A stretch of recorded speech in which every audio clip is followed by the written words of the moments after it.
সাবেক প্রধানমন্ত্রী Naftali Bennett, আপনি নিশ্চয়ই শুনেছেন, তিনি স্বীকার করেছেন একটা টক শোতে, তিনি বলেছেন টিভি টক শোতে যে ইসরায়েল যুদ্ধে হেরে যাচ্ছে।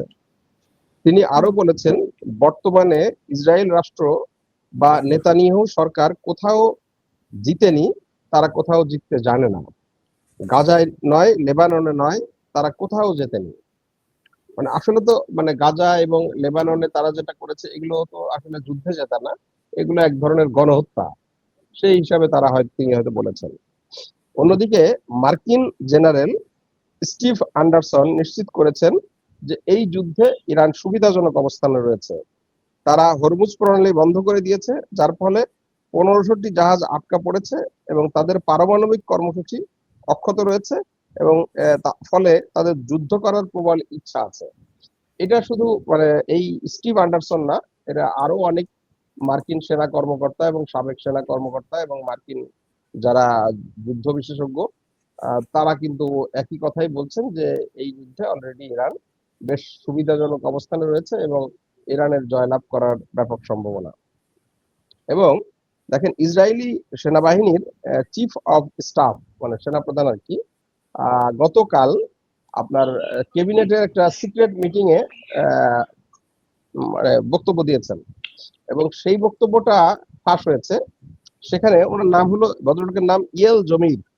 হ্যাঁ, তো তিনি সেখানে বলেছেন 10টি রেড অ্যালার্ট জারি করা হয়েছে এবং দীর্ঘস্থায়ী সংঘাতের পর আইডিএফ মানে ইসরায়েলি সেনাবাহিনী, ইসরায়েলি ডিফেন্স ফোর্স, তারা পতনের দ্বার প্রান্তে পৌঁছেছে। এটা কিন্তু কে বলছে? ইসরায়েলের সেনাপ্রধান। আচ্ছা, জমির আরো বলেছেন এই ভয়াবহ পরিস্থিতিতে রিজার্ভ বাহিনী টিকে থাকতে পারবে না, অচিরেই আইডিএফ এমনকি সাধারণ নিরাপত্তা কার্যক্রমের জন্য অযোগ্য হয়ে পড়বে। অর্থাৎ মানে ইসরায়েলি সেনাবাহিনীর যে মানসিক অবস্থা, তারা কিন্তু মানে যুদ্ধের জন্য মনোবল ভেঙে পড়ছে এবং তারা আসলে অকার্যকর হয়ে পড়বে। আপনি জানেন যে বিভিন্ন জায়গাতে ইসরায়েলি সেনাবাহিনী আটকে পড়েছে। এবং আরো একটা কথা বলি, আমি আরো কয়েকজন ইসরায়েলি সেনা সদস্যদের মুখে শুনলাম যে বিভিন্ন জায়গায় এখন এই যে ইরান যে অ্যাটাক গুলো করছে, অ্যাটাকের ফলে যখন এই যে সেনাবাহিনীর উপরে অ্যাটাক গুলো হচ্ছে, অনেক আহত এবং অনেক নিহত লাশ ফেলে বাকিরা কিন্তু পালিয়ে যাচ্ছে। মানে আহতদের উদ্ধার করে আসলে নিয়ে আসা আর এখন তাদের পক্ষে হসপিটালে নিয়ে আসা তাদের পক্ষে সম্ভব হচ্ছে না, কারণ ইসরায়েল মানে মানে ইরানি মিসাইলে তাদের যে রোড নেটওয়ার্ক, তাদের যে কমিউনিকেশন সিস্টেম অলমোস্ট ধ্বংস হয়ে গেছে, যার ফলে তারা সেখানে পালিয়ে যাচ্ছে। এবং আপনি আরো একটু শুনবেন, প্রথম দিকে যুদ্ধ যখন শুরু হয়, প্রথম দিকে কিন্তু হিজবুল্লাহ চুপচাপ ছিল। ইরান মোটামুটি ওই পশ্চিম তীর এবং ওই লেবানন সীমান্তের ওই দিকটাতে গোলান হাইটসে ইরানের যে সমস্ত, ইসরায়েলের যে সমস্ত মানে আকাশ প্রতিরক্ষা ব্যবস্থা ছিল, সেগুলো মানে বিমা আয়রন ডোম, মেনলি ওদিকে আয়রন ডোমটাই বেশি থাকে। তো আয়রন ডোম কারণ কারণ হলো যে লেবাননের যে মিসাইল গুলো এগুলো মানে সাধারণ মানে ভাবে তৈরি, ফলে এগুলো খুব বেশি উঁচুতায় ওঠে না, ফলে এগুলো আয়রন ডোম দিয়েই এগুলো ঠেকানো হয়। তো এই আয়রন ডোম গুলো অনেকগুলো মানে ধ্বংস করে দেওয়ার পরে তারপরে হিজবুল্লাহ যুদ্ধটা শুরু করেছে এবং এখন কিন্তু মানে হিজবুল্লাহ মানে হিজবুল্লাহর যে মিসাইল গুলো ছুটছে, এই মিসাইল কিন্তু অতটা আগের মতো, যেমন আগে যেমন অলমোস্ট 90%, 95% আপনার মানে তারা করতো, প্রতিরোধ করতো, এখন কিন্তু সেটা হচ্ছে না। এখন কিন্তু বেশ ভালো রকম ভাবে তারা হিট করতে পারছে। এবং আরো একটা কথা, বেশ কিছু ভিডিও আমরা দেখলাম যে মানে ইসরায়েলি সেনাবাহিনী যে সমস্ত জায়গায় লেবানন ঢুকছে, তাদের কনভয়তে, তাদের ট্যাঙ্ক গুলোতে কিন্তু হিজবুল্লাহ আপনার অ্যাটাক করে অনেক সৈন্যদেরকে কিন্তু তারা মেরে ফেলেছে এবং তারা সেখান থেকে দৌড়ে পালিয়ে যাচ্ছে সহকর্মীদের ফেলে রেখে। কিন্তু ইসরায়েল যে দাবি করছে যে হিজবুল্লাহর শীর্ষ নেতাকে তারা হত্যা করেছে ইতিমধ্যে। হিজবুল্লাহ, আমি বলি শোনেন, হিজবুল্লাহর শীর্ষ নেতাকে হত্যা, এটা হিজবুল্লাহ বা হামাস বা আইআরজিসি এদের শীর্ষ নেতা হত্যা করা এটা কিন্তু খুব বড় একটা ব্যাপার না। মানে এরা যেই ধরনের মানে আদর্শিক ফোর্স, হ্যাঁ, ওই যে আমি আপনাকে বললাম, আপনি আজকে দেখেছেন কিনা জানি না, আজকে ভারতীয় একটি গণমাধ্যম, ইরানি একটা গণমাধ্যমের সূত্রে মানে ওই ইরানের যিনি মরহুম শহীদ নেতা আয়াতুল্লাহ খামেনি, তার শেষ মুহূর্তের ভিডিওটা প্রকাশ করেছে। সেখানে আমরা দেখলাম যে তিনি কিন্তু একেবারে শেষ মুহূর্তে আহ, মানে আক্রমণের আগে কিন্তু তিনি খুব মানে নিরুদ্বিগ্ন ভাবে তার কক্ষে বসে তিনি কিন্তু কোরআন পড়ছিলেন। হ্যাঁ, তো এবং এবং তাকে যখন বলা হয়েছিল যে আপনি সরে যান, আপনার উপরে হামলা হতে পারে, আপনি বাংকারে যান, তখন আপনি জানেন যে মানে ইরানের বাংকার গুলো এতটাই সুরক্ষিত যে সেখানে গেলে কিন্তু সেখানে তারা তো মিসাইলই ধ্বংস করতে পারেনি, ধর্মীয় নেতাকে তো ধ্বংস করার প্রশ্নই ওঠে না। তো তিনি বলেছিলেন যে আমি যদি বাংকারে যাই তাহলে আমার জনগণ, আমার সেনাবাহিনী ভয় পাবে, এটাকে আমার পলায়ন পরতা মনে করবে। মানে অন্যথায় আমি যেটা চাই, আমি তো সারা জীবন আল্লাহর কাছে দোয়া করেছি আমি শহীদ হতে চাই। তো ইসরায়েলিরা যদি আমাকে বোমা মেরে মেরে ফেলে তাহলে তো আমি মনে করবো যে আল্লাহ আমার দোয়া কবুল করেছে। ইসরায়েলি সেনাবাহিনী বেসিক্যালি আমার আল্লাহর কাছে করা আমার দোয়া কবুল করাতে পারবে, তারা আর কিছুই করতে পারবে না, তারা আমাকে হত্যা করতে পারবে না, তারা আমার দোয়াটা কবুল করাতে পারবে। তো এই মানসিকতা যারা লালন করে তাদেরকে আপনি ওই মাথা থেকে একজন মেরে ফেললে এগুলোতে আসলে কিছু হয় না। হ্যাঁ, এটা একজন যাবে আরেকজন আসবে, একজন যাবে আরেকজন আসবে, কারণ শহীদি কাফেলা এটা একটা অন্য জিনিস।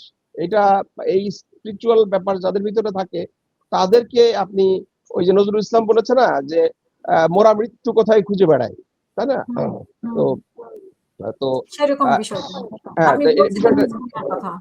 হ্যাঁ আমি বলছিলাম যার ফলে এইটা হিজবুল্লাহর আরো আগেও অনেক নেতা মারা গিয়েছে। আবার আপনারা হামাসের দেখেন অনেক নেতা মারা গিয়েছে, শেখ ইয়াসিন, তারপরে ইসমাইল হানিয়া, তারপরে সিনাওয়াত্রা মারা গিয়েছে। তো হামাস কি শেষ হয়ে গেছে? শেষ হয়ে যায়নি। তো এই জন্য এটা হচ্ছে না।